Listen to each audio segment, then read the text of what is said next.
Hello everyone, welcome to From Nowhere to Nothing, Ontological Oxymorons. I'm your host, Joel Bouchard, a doctoral student in psychology, and with me today is Mr. Norman Gayford, a professor of English and philosophy. If there's a topic you'd like us to cover on the show, feel free to email us at fromnowheretonothingpodcast@gmail.com or contact us on our Facebook page. Over the next 4 episodes, we're going to do something we haven't formally done before. We're going to take a couple episodes to look at 2 philosophers whose views we consider to be opposed. And in the 3rd episode, we'll pit them against each other in a winner-take-all battle royale. Okay, so that's not only way too dramatic, but also something we're wholly unqualified to judge. However, we will attempt to evaluate both philosophers' positions and discuss our views on their main points. In the 4th episode, we're going to bring in a couple more philosophers and do a brief book review and tie together some of the overarching points. Today, we're going to start with Michel de Montaigne. Did I say the name right? Yeah. Okay, good. Because I realize in the book that we were sort of using as our source, which is Why We Are Restless. Right. It's a great book. People should read it. But they mentioned the last name a lot, and I'm reading through the intro, and I go, oh man, I don't know if I remember hearing his first name pronounced. Michel. Yep. So, can you give us a brief biography of Montaigne? He's a fascinating figure, a person living in the 1500s, who, if we put it in our own cultural, societal terms, would have been middle class, maybe a little upper middle class, and was raised in such a way that, I mean, he's going off to a boarding school at age 6 and reading the works of Ovid and other classical writers at age 6 and onward, and of course not taking everything in, but a lot. And whose father was trying to find his way in between the quirks and twists of Catholicism and Christianity and the very pointed political clashes that those 2 disciplines were having at that particular period of time in France. And so he goes to school. He is embroiled and enmeshed in all the education, and then comes back, and his father essentially buys him a position in the court of the time, and Montaigne has a best friend, and terrible things happen, and he gets really tired of the political life. He's elected mayor of his local place. He didn't want to do it, but the king himself said he should do it. And then he was elected a second time, but the plague happens, and he essentially goes back and retreats to his home, which is a kind of castle in a way. It's his library. Which is this almost meme-like place that people refer to Montaigne's library. Etched on the various supporting beams in the library are the truths or things that he found to be truths from his readings in philosophy. But at 37, he retires.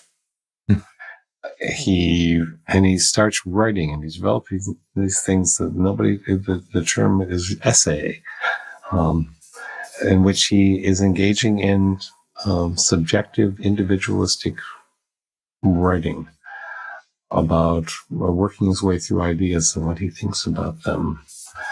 And this is a stunning collection that he continues to edit a number of times. So people have spent their time trying to find themes and connectivities and so on and so forth. But that's really what he's known for. Yeah. Yeah, no, I think that's a really good overview. He had a very interesting life in that regard where, like you said, he grew up upper middle class. And then that, his young adult years were really in the public sphere, in the public eye. And then, he got into his late 30s and he said, I didn't want to do any of that. Right. Mm-hmm. And he becomes essentially a hermit. Right. And what I thought was sort of funny about it was, he had some inscription scrawled on one of his walls about how, I at the age of 38 have retired from public life gladly, and with what's left of my short time, having already being halfway through, will, devote myself to, doing this sort of thing. And you go, you're 38, dude. Like, right. I understand it's a different time, and you don't know how long you have back then, but it was just phrased in a funny way. And he did live to be 60, decently old. 60. 59, 60, something like that. So he spent 20 years, as a hermit, essentially developing his philosophy, which I think he would take issue with that characterization of it as a philosophy. But that's what it was. It is what it was. And he gets so often, if you, I think one of the best things to read about Montaigne, other than this book we're going to talk about, there's a marvelously, within the past 15 years, edited version of his essays, which are really worth reading. Because you don't have to do a cover to cover. You can pick different kinds of topics that you're interested in seeing what he talks about. But then the book that we're going to be talking about, and the article in the Stanford Encyclopedia of Philosophy, which, as we've said many times, is this free, marvelous resource that you can go online and read about anything in philosophy. I enjoyed it because the last time I had visited the Montaigne article, it was very early 21st century. And it wasn't a bad article, but it's been substantially rethought and details and critiques added that weren't there. So it was a joy to go back and read that. But it's we as a literature major, I was taught about the marvelous writer Montaigne, and I find him to be a marvelous writer. But the argument is that he's not only a writer. He is a writer who is a philosopher. And not all writers necessarily are. Yeah. Yeah. And that's what's interesting about him is that, as we'll see as we get into talking about him, he had his tone was sort of anti-philosophical. You say, listen, we don't need to be thinking about this big stuff that's way beyond us, right? So, he says at the beginning of his essays, right, I'm the subject of this book, so really don't waste your time reading about it because it's super vain of me to even be putting this down on paper. Yeah, okay. But what he doesn't realize in that moment is that through his violations of civility, pretty much in, sort of developing this new method of writing, a subjective essay, that he's breaking ground. He's engaged in sort of a gonzo psychology in a way that hadn't been done before. So the people of his time looked at it and thought, what a vain, weird dude sitting up in his tower writing about himself, and then for hundreds of years afterwards, right, he was thought of as a brilliant writer, but the ideas were still sort of not thought of as being something. They weren't taken as seriously philosophically as they have later become, I think. Yeah. And because he's essentially the thing that is stunning is that while we may not be able to pin this to him absolutely, he essentially is the developer of the idea of self. Yeah. That's in itself is a very big deal. Yeah. And it influences a lot of future writers and philosophers in the Enlightenment. And one of them is the guy that we'll be talking about next week that sort of critiques Montaigne. Right? Yeah. We should talk about some of the progressive notions Montaigne had. So do you want to kind of cover some of those, his views on child education or colonialism we'll take some of them and we'll go back and forth with them because I think we probably targeted some of the same things and some different, but he he is where I get to be sometimes in my thinking as a teacher, that the child education, the best thing for children is to see how other people are. But that is also, intentionally or not, built into our education system. We put it in a rather blasé, a lower tone sometimes. The argument is, or the statement is often, well, kids have to know how to get along with each other, which is a coded phrase for, my child's probably better than anybody else, but they gotta get along with the hoi polloi. And well, underneath all of that is, they're building social relationships. And whether it's a homeschool situation where lots of other families in a homeschool situation interact, the kids are still getting used to, you do this way, you do that way. I mean, I'm seeing it firsthand with my granddaughter. Oh, yeah, she has friends. She's beginning to, what they think of as a friend. They use the term. They're not, And this week there was an interaction with a little friend, and granddaughter wanted the friend to come to her house, and the parent was fine and did, and there I was essentially just making sure they had a drink and making sure that they were well, and standing back. And they were, oh, I have an idea, let's do this. Oh, I have an idea, let's do this. No, how about this idea? How about, and they're spending time debating instead of playing. And looking at in the playroom is, what's this toy you have? Do you have toys? Yes, I have toys. And they look at the toys. I don't know what this toy is. What is this? Do you like this food? No, I don't. How about this food? And in microcosm, it is what Montaigne was talking about, the better aspect of education. I'm not pretending to say that he would go along with the thing that I'm talking about in any absolute way. He wouldn't. He wasn't an absolutist. But the social development of very young people is desperately important. And while in his time, what he thought that education should be a lot more time spent with a lot of different people, like adults, we don't have that as a primary goal in our lives for the most part. In our culture, at least, people train people not to talk to other adults if you don't know them. And so then another adult has to sort of try to break that ice with people. It's okay. And, I don't think whatever Montaigne was thinking about it, the point for me of congruence is that you should be encountering lots of ideas, lots of ways of doing things, by lots of people. Yeah. And that was kind of his view on it. And it was established through his father. When he was born, his father had a very specific educational plan for his son. And this came from being upper middle class, but at the time, the educational milieu was sort of, okay, you're going to read these books, you're going to memorize these passages, you're going to recite these things.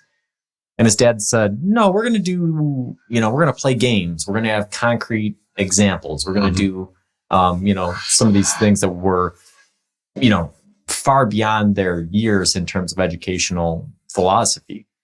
And obviously, Montaigne felt that he benefited from that because a lot of his, thoughts on child education corroborated what his dad did with him. Yeah. But there are other things. There are the things that he innovated, right? Yeah. That the idea that Europe was better, in all ways superior to the so-called, quote, air quotes, barbarians. He was poking at that a lot. He seriously questioned the notion that humans are superior to animals. This is in the 1500s. I mean, Yeah. he was. This is no small thing. Yeah, he said a lot of things that were very progressive. Yeah, as a matter of fact, he may have been the first person to say some of them at the time. Things like, that Europe shouldn't colonialize America because of the mistreatment of the indigenous people, right? And like you just mentioned, the Europeans and barbarians, and even to the point of people being superior to animals. He's already thinking of these things in what was essentially a pre-scientific world in many ways. Mm-hmm. And he was actually sort of an ardent critic of the scientific institutions of the time. He sort of saw them as, something where, okay, well, you have your own separate institution, which is science, and it doesn't really, generalize to the population as a whole or to concepts as a whole outside of it. You guys are doing your own thing. Yeah. Which, that might be a view that, I think that's a view that's sort of reviving in an ugly way in modern times, right? It is. So I would seriously guess that Montaigne would not be an anti-vaxxer, for instance. Right. He wasn't anti-science. He was, as you've often said, science itself says we don't know everything. We keep guessing, we keep theorizing, we test until the theory doesn't work, and then we find that, then we scaffold up. We've talked about this before, and I think so. But the epistemic, the issue, the epistemological issue, the knowledge. What is knowledge, and how do we have it, and what is really not knowledge that we think is knowledge? He was wrestling with that. Yeah, and I think that if you were to drop him into modernity, right? What would his thoughts be on science? He'd be running to his library and slamming the door. It might not be too far off of what he did think, right? Where, science today has reached such a level of specialization that lay people have a hard time interpreting it. Mm-hmm. I don't think it would make him anti-scientific, but I think that his view would be what it was essentially back then, which is that, okay, science is its own institution. Let the scientists do what the scientists do. Yep. But if you're a layperson, there's no real point in trying to consider or fathom the finer points of science because it's beyond you, and therefore, what's the point? And so if you really think about it, that doesn't go the anti-vaxxer's way, right? Because that's what they're trying to do, right? Yeah. If you are a layperson and you're trying to comment on the finer points of science, Montaigne would say, well, you don't have the skills to do that. Science is its own institution in a way that, is beyond lay people. And of course, there's been science communicators and people who have tried to break down this barrier in one way or another. Not saying that Montaigne's view is necessarily right or wrong, but just sort of, trying to bring it into the modern context. It's what makes him one of the many things that make him his writing so interesting, because essentially, he is developing his own kind of skepticism. Yeah. But not a skepticism with an intent to undermine, not a skepticism with an intent to somehow go a back way of proving oneself right, but the curiously challenging notion of suspending judgment, making observations, but not as is so human and so simple, leaping to conclusions and saying, therefore I am always right, or whatever. Perhaps no. Here's what I see. Yeah. He towed a fine line there between, explicitly saying that he was trusting his intuitive judgment to philosophize, essentially, but also not abandoning the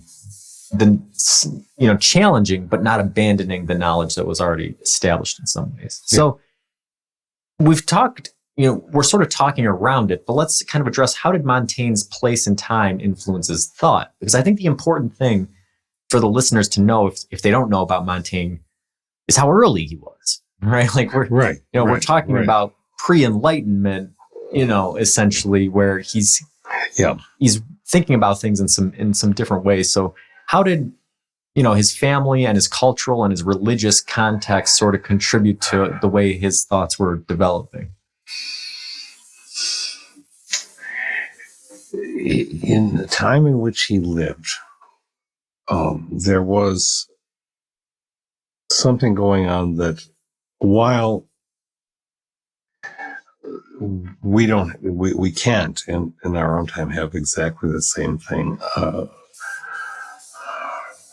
I'm just going to come right out and say it. We are drifting or being pushed, or both, into something that's not altogether dissimilar from what he was experiencing, which is to say a clash of religious authority that is also embedded in political and state governance in such a way that if you happen to be on the wrong side at the wrong moment, then terrible things can happen to you. And might well have happened with him. It wasn't an idyllic, I close myself into my library, I never come out again, or anything like that. Although I've seen great cartoons about that kind of thing. His library wasn't a Noah's Ark, but he was, as many people with him, were trying to survive and do more than survive under a shifting set of social expectations. What is the role of the king? What is the role of religion? To whom do we have to give allegiance and loyalty? And none of those things involved the individual in any sense of the importance of the individual. And I'm being probably too vague, but that's really I think, the idea, the swirl that his writing emerges in. Yeah, a lot of people sort of consider him as the first thinker of the Enlightenment for that reason. You have to think about how large of a shift in thinking it is to go from the Middle Ages to the Enlightenment. Yes, because the Middle Ages, when you're looking at feudalism and, sort of the church as being not only a huge political power, but also a large power over the gatekeeper of knowledge, And so coming out of that time and starting to challenge some of those, power dynamics early on is a very daunting and dangerous thing to do. It is. And you are, in his case, some gentlemen were given all kinds of titles. That indicated something of their status with whomever was in charge. He put all those titles in his first edition of his book. A few years later, he removed them because he didn't think titles could define the individual self. That struck me, relatively early on. And so you get into this strange thing, and this is a little sidetrack, but I think it's important. Titles, for the sake of trying to browbeat other people, are vile things. But titles are very useful in establishing where you are in any human hierarchy. And we humans establish hierarchies like crazy, don't we? Manager, assistant manager, associate manager, whatever, instructor, assistant professor, associate professor, full professor, until people outside any particular system, it seems like, well, isn't that really pompous and everything? But it isn't, because you work in certain ways according to the strictures of a certain field in order to achieve those. It's not just somebody just says, oh, now you're this because I say you are. You are that if you have made yourself that and accept that others have found that to be. Does that make sense? Yeah, no, I think that it does. There's things that you've done. There's work that you've completed. There's you've gone through a crucible or battery of tests to establish yourself as being worthy of that title. But I think that if you use that title to shield yourself from having to be responsible for certain aspects of humanity, that's where it goes wrong. That's where it goes awry. Each week you've been very kind and introduced me as professor, and ontologically I am. Officially, no longer for years. I couldn't go into a place and be I have to be vetted all over again if that were to ever happen, and it's not going to. So it's not something I wield as, oh well, look at this, here's my lightsaber, I'm a professor. No, that would be meaningless. What the meaning in it for me is the work it took to get to that place. And in Montaigne's case, and what this whole rambling side track is about, I think, is that what I learned from that, his choice not to put the titles in, is that titles aren't things to somehow, like the Wizard of Oz. The Scarecrow is given a degree, and therefore he has a brain. It's there's an old saying, a phrase Edward Albee, the playwright, uses this, that interesting if true. But we're interested in what's interesting before we're interested in truth. And so we can get all caught up in the baubles that life casts at us. Yeah. Rather than what it is that we have to say or what we're trying to do. Yeah, I think like you and I were talking before the show, I've been listening to the Tao Te Ching over and over again this week. And that's one of the chapters is, he says, a man who defines himself does not know himself, right? And so I think that's what titles have the ability to do. I think a title is useful from the sense that it can alert outside people to your credentials, right? To saying this person has put in the work and has, established themselves as being this person. But I think after establishing that, if the person who has that title has internalized it in some way, I think it almost loses something to it, right? Yeah. It's one thing to come on the show and say, hey, I'm a doctoral student in psychology, because that lets you know that I'm not just some guy in... It gives a context. Right. It tells you something about me. But when I'm here, I am just some guy talking about philosophy internally, right? Yeah, right. Some guy who happens to be, among all the other things that he is, a doctoral student. But it also said, look, I take reading seriously and I take ideas seriously. So it's that context that's important.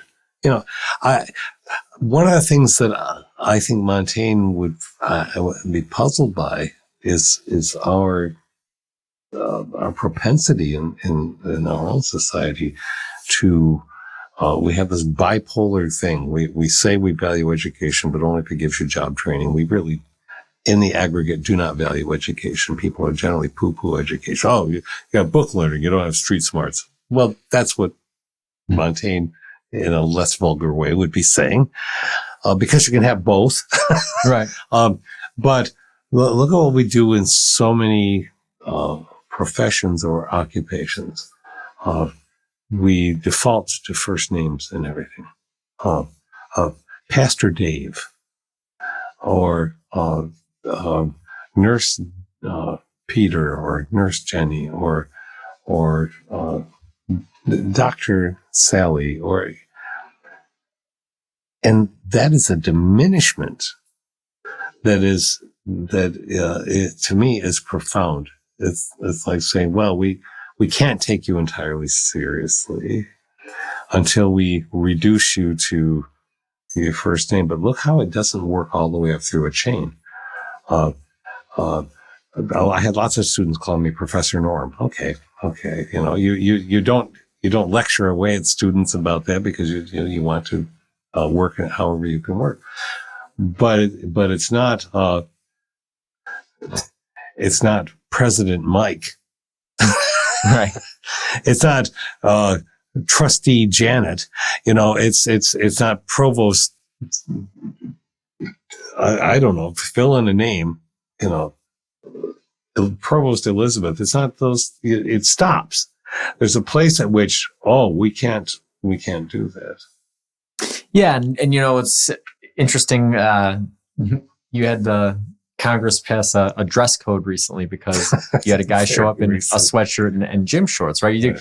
Where you go, well, could somebody dress in those clothes and execute in the office? Yeah, they could. Yeah, they could. But there's something about it that violates the rules of decorum. And I see this becoming its own episode somewhere down the road. Yeah. I don't want to. Yeah. So we won't get too far into the weeds, but no, the point is that Montaigne had this very subtle view on established knowledge and skepticism of that knowledge and a subjective twist to it. So what are some of the salient points he arrives at in his essays? What are some of the highlights?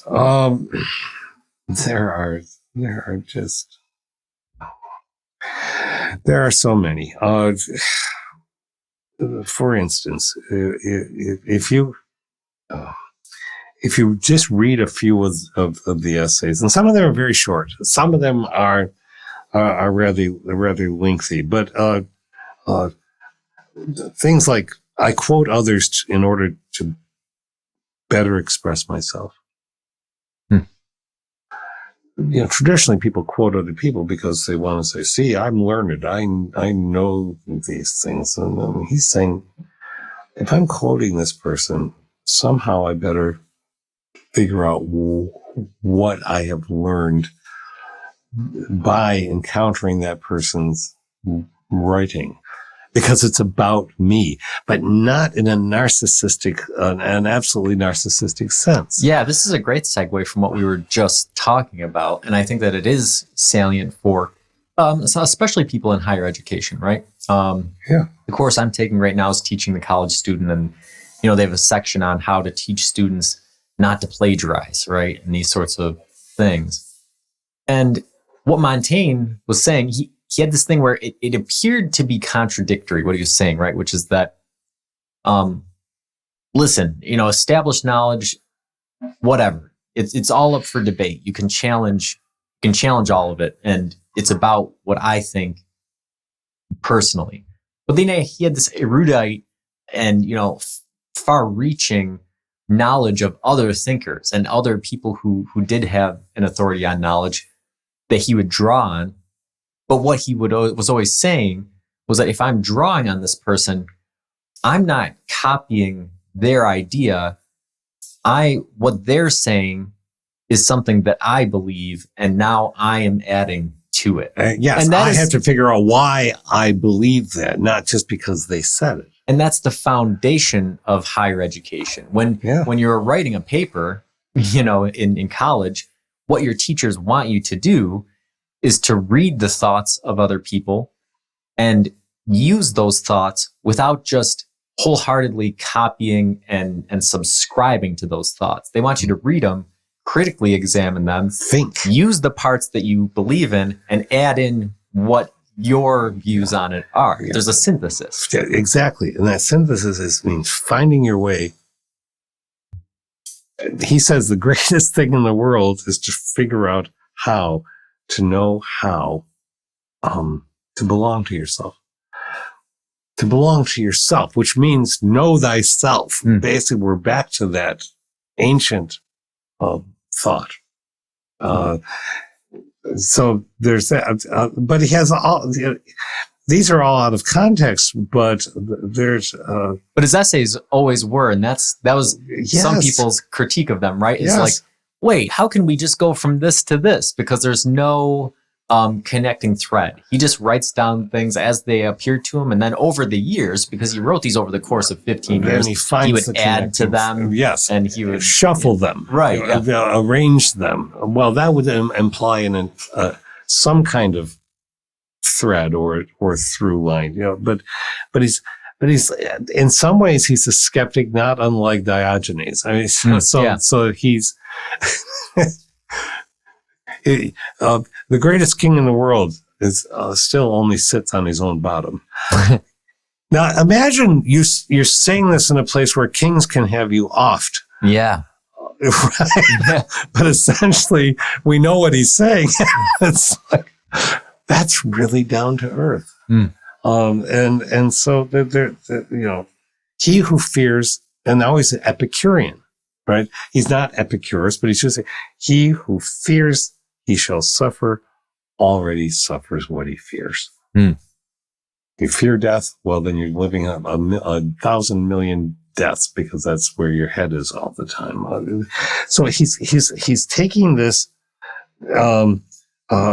If I speak of myself in different ways, that is because I look at myself in different ways. He's acknowledging a human complexity that theretofore had not been particularly asserted. And that's something we still struggle with today, and something that you and I try to acknowledge in the show on a regular basis, right? Is that there's this premium put on establishing and sticking to a consistent viewpoint in society, right? And you and I are always saying, well, we're going to change our mind. We're going to contradict ourselves. We're going to, because that's part of learning and growing is that we have these discussions. And as you bring to light things that I didn't find in my research, or as I'm talking, I realize, parts of my thought process that are faulty, I reflect, there's a metacognition, there's a critical thinking aspect that goes, I'm going to have to adjust what I thought about this and reevaluate. And that's a good thing. Right? It's a very good thing. But some people, they're critiquing, and some people still do critique Montaigne for that. Oh, he contradicts himself in this part and on that part. Yeah, he said he was gonna, what are you so upset about? This, he changed his mind. It was written over the course of 15 or 20 years. I'd be really concerned if he didn't change his mind over that span of time, But yeah, at his time and still today, this is something that people don't want. It seems to undermine your authority or undermine your knowledge. And this is where, again, those titles and decorum thing play in again, right? Yeah. And you've talked about it in the past. If you're somebody who earned a PhD in something 40 years ago and you never learned another thing about it, and 40 years later, you're just trying to throw your doctor title in people's face in order to establish that you know more than they do, that's not honest, right? As opposed to somebody who has no titles, but is a diligent student of a subject and looks at things the correct way and is keeping up on current events. Are they going to have the same technical skills? Are they going to have encountered the same tools that a doctor may have? No, but that doesn't mean that they don't have something meaningful to say. And you're right. I think for me, for him, now some people, and I know this book that we're going to be talking about, I think there for some focus on the idea that Montaigne is just live as well as you can live in the moment. It's almost Zen. It's almost Taoist, right? But it sounds perhaps frivolous or not as serious. Yes, but we got to look toward the long term and the generations to come, and so we do. Yes, we do. But that doesn't mean you can't. We've talked before in this about living in the moment, whatever that means. We poked at that and tried to, but we have to keep growing. One of my favorite things in his essays, he said about Socrates, but he also said about getting older. No, yeah, he started at 37, but he was getting older. There's nothing more notable in Socrates than that he found time when he was an old man to learn music and dancing and thought it time well spent. And that's deeply meaningful to me at this stage in my life, particularly. Yeah. To be making art, to be having these conversations so very frequently, to treasure and cherish those opportunities, to be having my hands in the guts of an engine when found myself that I really had to because I'm inclined to help my brother, right? But this week, building a 12-foot long crocodile puppet for a local school production of Peter Pan. So I'm making puppet. I'm thinking about engineering. I'm thinking about how could this move? How could this swivel? What could I, because I'm not an engineer, right? And I've messed so many things up with it and used,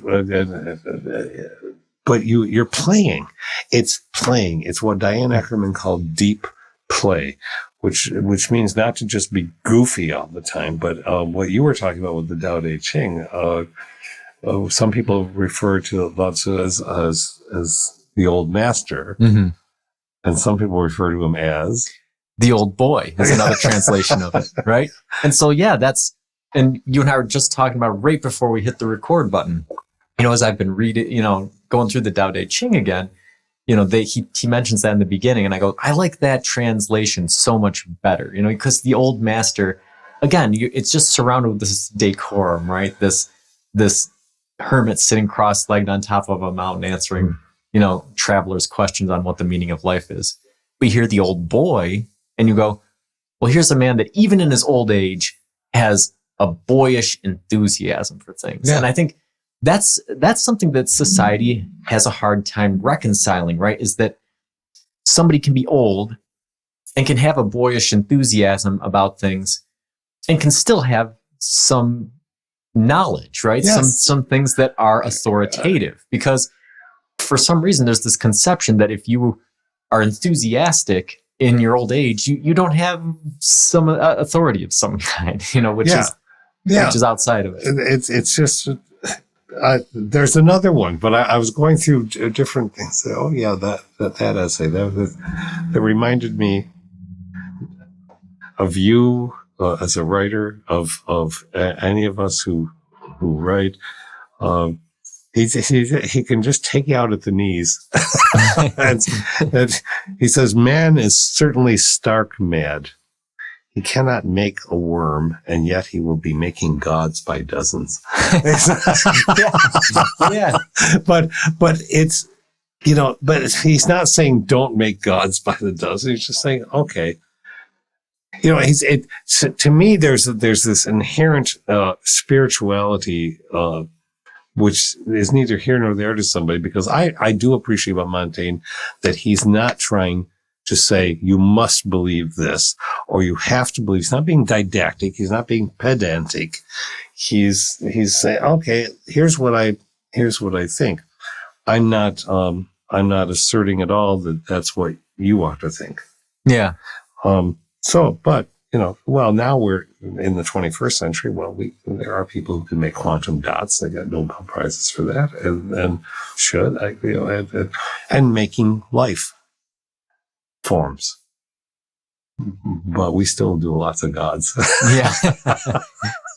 So, yeah, we've sort of talked around it again, but I think that the main topic that we're going to be looking at and what we're going to sort of contrast with next episode's philosopher is this idea of imminent contentment. So what is imminent contentment?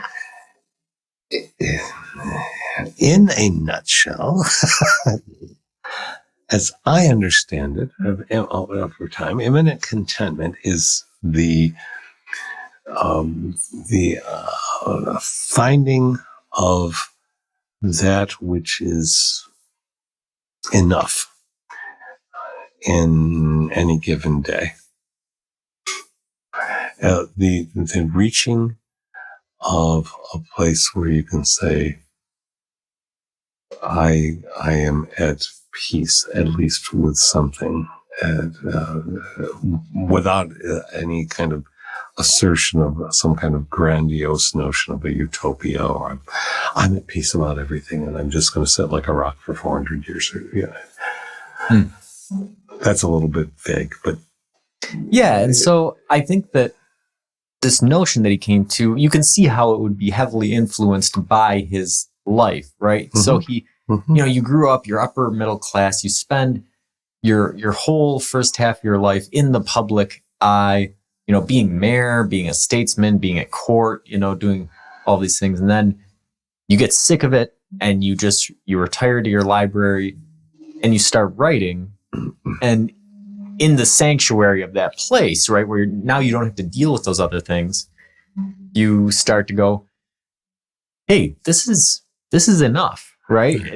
And it would be interesting too to do with this.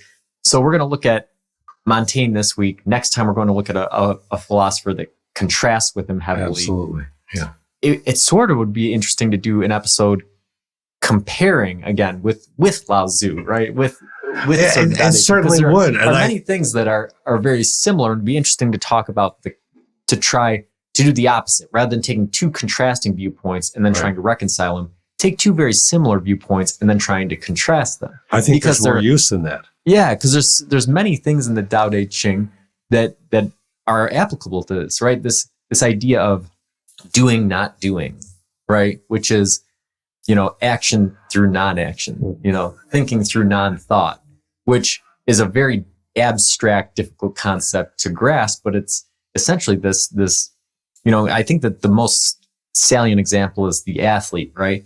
Where you go, well, an athlete doesn't have to think about, accomplishing the complex tasks his body does. His body has a greater knowledge than his mind does about how to calculate a distance to jump or a distance to run or to do these things. And so I think that's there's some crossover there with what Montaigne was thinking with imminent contentment, where he goes, when I dance, right? When I eat, But he doesn't say that he does it perfectly. And this is the thing. It's imminent contentment has the guardrails, the boundaries of limits to whatever vision of happiness or contentment that you might have. It's a rough way of saying it might be saying, okay, yeah, be content, not entirely with everything the way that it is, but hey, I danced today. For me, that works. Hey, I played grade 2 jazz piece of music and a blues piece of music this week on the piano. It's not performance. It's not for anybody. It's just for my ears. And that brings me some joy. Now, if that's all I did, then one could argue that you're locked away and said, oh, well, this is all about me having a good time. I don't care about the rest of the world. And that's not it. And that's not what Montaigne was saying. It's, can you find some happiness? Can you find some peace? True happiness, momentary as it is, fleeting as the peace is, in that particular day. When I dance, I dance. Doesn't mean I dance like Simone Biles doing gymnastics. When I run with my granddaughter, I run. She thinks it's funny. I run, Grandpa, but she knows that I'm running, and then she laughs. Maybe she's partly laughing at the old guy running, but I think she's also laughing because I did. Right. Yeah, there's an interesting thing to point out there, right? Which is, again, the subtlety here. With modern life, and we're going to talk about this next week, and especially the week after, looking at Tocqueville and some of these other guys, where yes, Montaigne is saying to be happy in the moment, but that's the thing is we have many moments in our life to be content with, right? Yeah. We can be content doing a podcast, and we can be content playing music, but we also have to find a way to be content doing the work that we do and dealing with the people that we deal with and dealing with the harder parts of life. And so I think where the linchpin in our conversation, the through line over the next few weeks is going to be, how do you establish which events you should be applying yourself to be content, right? Because what we're talking about with Montaigne right now is very salient to me personally, right? Because I work in a field where I could go somewhere else and make twice as much money as I make right now. Yep. But if I wanted to do that, I would have to answer emails and phone calls at night. I would have to work on the weekends. I would have to do these things that would be huge sacrifices. And so I go, well, between podcasting and making music and writing and painting and pursuing a PhD and everything else that I do, is it worth it to give all or most of those things up in order to double the amount of money that I make? That, either way, both of those things could make a huge impact on my life, right? And as a philosopher, could I find a way to be content and to find meaning in all of that extra work while giving up those other things? I'd like to think that I could, but Montaigne's whole point is that it's a subjective thing. There isn't an absolute thing out there, right? And for me personally, I give up the money to do these other things because in these other things, it's much easier for me to find that I am in the moment, that I am enjoying my life at this time doing this thing than it is to go out and increase my life in some other way. Imminent contentment involves developing, constantly working, as he says, because he's talking about the self. In current terms, it would be that phrase, we're constantly working on ourselves. This is the self-help and legitimate self-help and therapeutic, one of the many things that people are taught to do to help themselves. And he says to compose our character is our duty. It's not just all whimsy. We have a duty to figure out who we are and to compose who we are. Not to compose books. That's not our duty. But if we're writing to figure out who we are, then the composing of books is legitimate. And not to win. Back in amazing. Not to win. Not battles, not provinces, but order and tranquility in our conduct. Imagine if people were thinking this right now.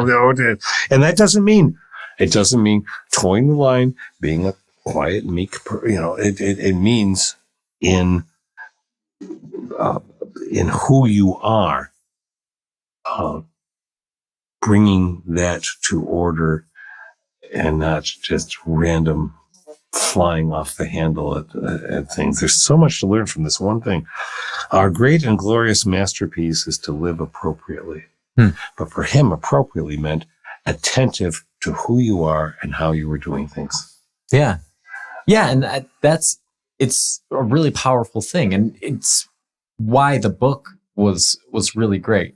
I mean, it's in the title, Why We Are Restless, right? And looking at what it is about humans.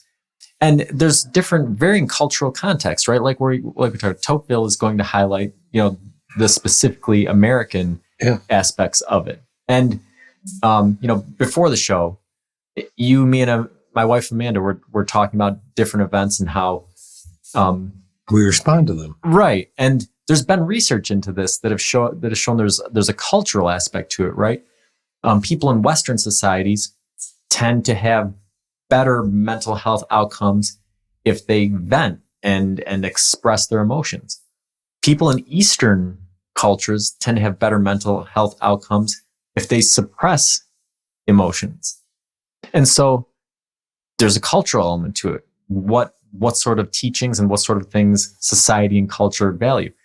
But I think there's personal components to it too, because although I'm not from an Eastern culture, I know for myself personally that I have better mental health outcomes if I suppress emotions. It's funny because actually during the pandemic, there was this period where obviously everybody's having a hard time, right? And I thought, it'd probably be good for me to get some of this out. And so I'd go to work and I'd come home every day and I'd vent to Amanda. And what I found out after a few months was that it was making me feel a lot worse. Like now I was ruminating on these things and I was letting them, rather than starting to talk about them and having the anger dissipate, the anger was building, right? And so for me, the imminent contentment, learning to be true to who I was, is recognizing the strength within myself to put outside events into a perspective that allowed me to master them with an internal locus of control and not have to, express it in anger or a frustration outwardly. And that gave me a strength of character to deal with it that way, right? And that's what Montaigne is saying, is that it's going to be different, and it's going to be different, but it's your duty to figure out how you're doing it. What that's the purpose of life, the meaning of life, right? Is to find these things out for yourself. And then he wrote for, 20 years, essays about himself to try to figure it out. Yeah, I don't think this is probably overstating, but I don't think that we would have had existentialism without Montaigne. You can see seeds of all kinds of things there. He doesn't necessarily say the universe doesn't care and so on, but the idea of the duty of making meaning of your own life is embedded in the essays. Yeah, it's paradoxical how a guy who viewed himself as retreating into his library and just sort of vainly writing a book about himself came to influence many philosophers and the field of education and the field of psychology and many other things afterward, because of the fact that he engaged in a style that didn't exist at the time, and he was thinking about things and being unafraid to write about them in a way that was alien to the time. And so, yeah, he just had a great influence. And it's going to be a fun series because I think that we've done what I wanted to do, which was examine his ideas and bring out the good in them. And now next week, we're going to look at a philosopher that is going to say, that's wrong. and we're going to examine him, and we're going to look at the good of his ideas. And then, in the third episode, we'll try to reconcile the two positions. And then the fourth episode, we'll bring in context from future philosophers and sort of review the overarching concepts of the book that introduced them in the ways that they've been. So I'm really excited for the ones going forward. Yes. And until next time, keep pondering.